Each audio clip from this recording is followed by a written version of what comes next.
The logical first place to start is to ask you for your reaction to the Supreme Court decision yesterday denying with finality the VP Sara Duterte's impeachment and calling it unconstitutional. I mean, I can imagine you're hugely disappointed by that decision, but let's try to get into the specifics here. What about the ruling were you most upset by? Of course, disappointed, dismayed, even angry with the decision. Okay, why?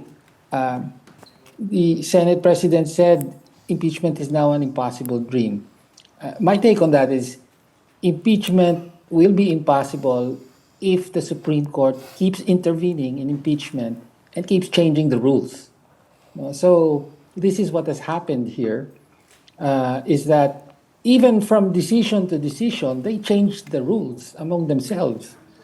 So the original decision that barred the impeachment trial said, for example, that supposedly on February 5, the one-year bar would lapse.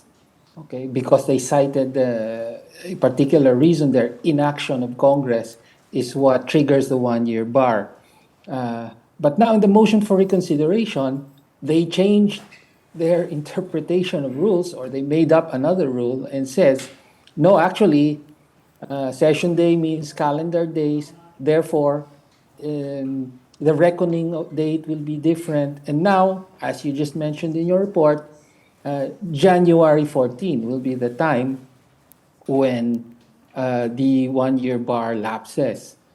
So this is ridiculous. This is absurd that the Supreme Court comes in and changes the rules, arbitrarily, seemingly, okay, and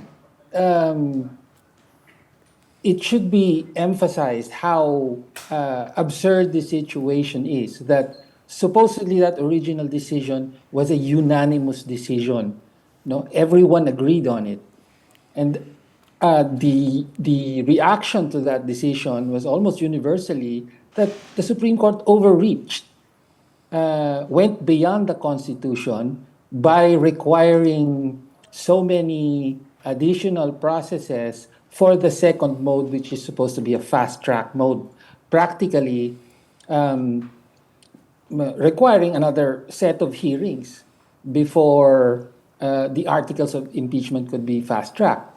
So in this motion for the justices unanimously agreed on that, and yet in this motion for reconsideration, they basically backed off from that and said, no, actually, we don't need sui generis. This impeachment is sui generis, so that's no longer required.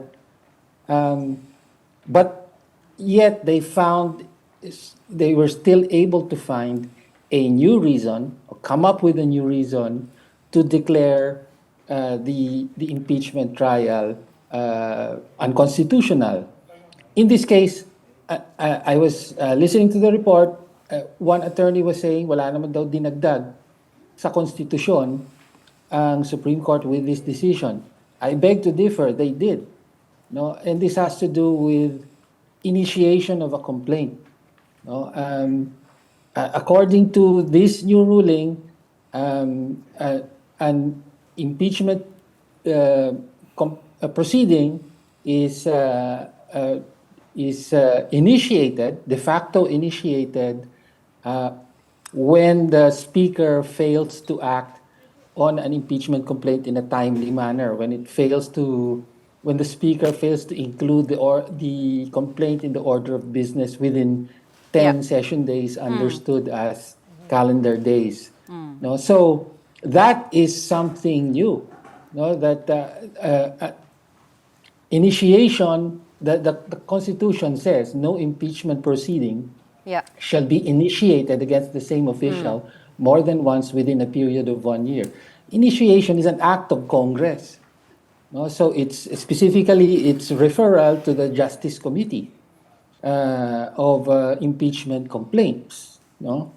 And yet here the Supreme Court in this decision is imposing a new rule and saying, well, it's also initiated if the Speaker fails to act in a timely manner, which is simply absurd. So the bottom line here is that the Supreme Court backed off from its earlier unacceptable decision, but yet found another way, and in another unacceptable and illogical ruling, found another way to scuttle the impeachment trial against the Vice President. Well, one of your colleagues, Congressman Terry Redon, actually said in a tweet, quite lengthy tweet, but essentially he said that this is actually more constitutionally workable. He said the most restrictive due process requirements in the first ruling were done without in this second ruling, the final one. What are your thoughts? Do you agree with at least that part of it? I agree with that. No, the Supreme Court, in that, as I said, unanimously imposed that ruling that there should be due process in the fast track mode. It seems they themselves realize this is totally untenable and beyond what the text of the Constitution requires of the fast track mode. So they backed off from that. So they supposedly they say if it's a unanimous decision, a reconsideration is almost impossible. But in this case, there was a unanimous decision and now a unanimous reversal. So I'm just highlighting the absurdity of what has happened here. And however, as I said, this Supreme Court has found a new way to go beyond the Constitution by practically redefining initiation of an impeachment complaint.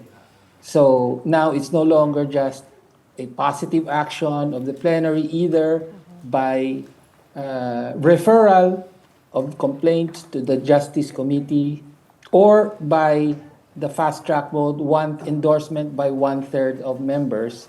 Now it's just if the Speaker fails to include complaint in the order of business within 10 session days, which, as I said again, is absurd.